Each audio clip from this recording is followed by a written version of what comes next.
I was in the middle of a wheel alignment and that shit of a kid Bill hired last week forgot to pass on the message and... Marco? He frowns down at me. What the hell happened? I'm fine, Dad. I just... Heat flashes up my spine as I strain to reach for the door handle. I can't move. My pulse thunders behind my ears. Why can't I move? Sit, Mum says to Dad, shooing Leo from his seat. With a groan, Leo slides off the wooden chair and climbs onto the one beside me, managing to kick me in the shin again in the process. Stop it, dickhead, I whisper, and he pokes his tongue out. 12 going on 7, clearly. Dad takes his seat at the head of the table, facing the bench where Nonna is preparing lunch. Well, he asks, glancing from Mum to me and back again. What happened? When neither of us replies, Leo says, Marco's afraid of university. Leo, Mum chides at the exact same time as I say, I am not, you little... Leonardo. Nonna turns around to point a gnarled finger at my brother. Silenzio. Nonna may be almost 85, and she may be wearing an apron with a singing tomato on the front, and she may have shrunk at least 6 inches in the past year, but Sofia de Mario is not a woman you want to mess with, especially not in her kitchen. Leo bites his lip and looks down at the table. Come help Nonna with the chicken. She beckons him over to the bench, and Mum lets out an audible sigh of relief. I glance back down at the newspaper.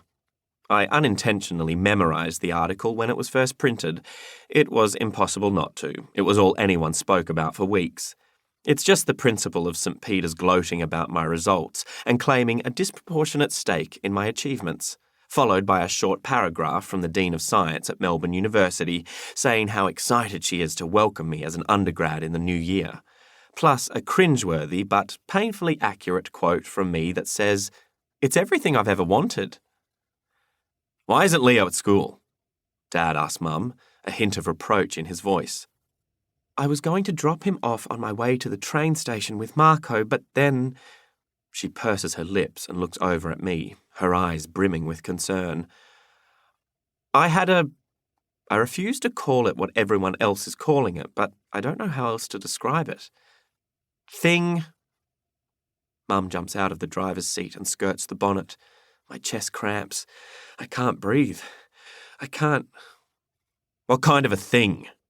Dad asks. A panic attack, Mum says gently, placing her hand on mine. I pull it away and clasp my hands under the table. Dad's bushy eyebrows furrow.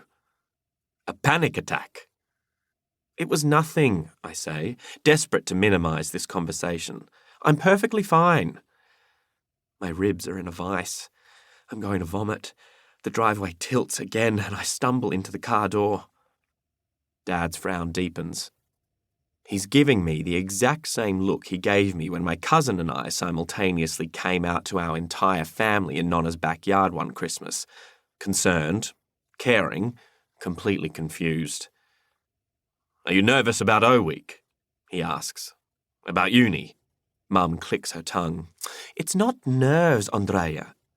That's Dad's name, like Andrea Bocelli, the opera singer. Just don't ask him if he got picked on at school for having a girl's name, unless you've got a solid 4 hours to spare. It's anxiety. They're very different things.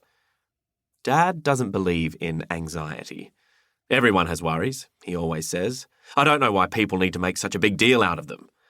And in this case, I have to agree with him. It wasn't a panic attack, and I do not have anxiety. He was under an enormous amount of pressure last year, Mum goes on. I wouldn't be surprised if he's dealing with some sort of anxiety hangover from his exams or something. She worked full-time as a nurse until she had my older brother, Dante, and she went back to doing a couple of shifts a week at a maternal health clinic when Leo started school.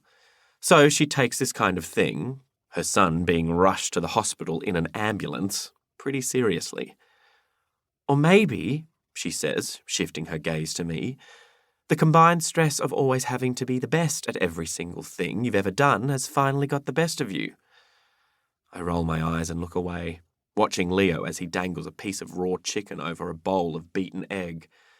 Nonna gives his hand a little slap and says, Nella farina in the flour first, bello.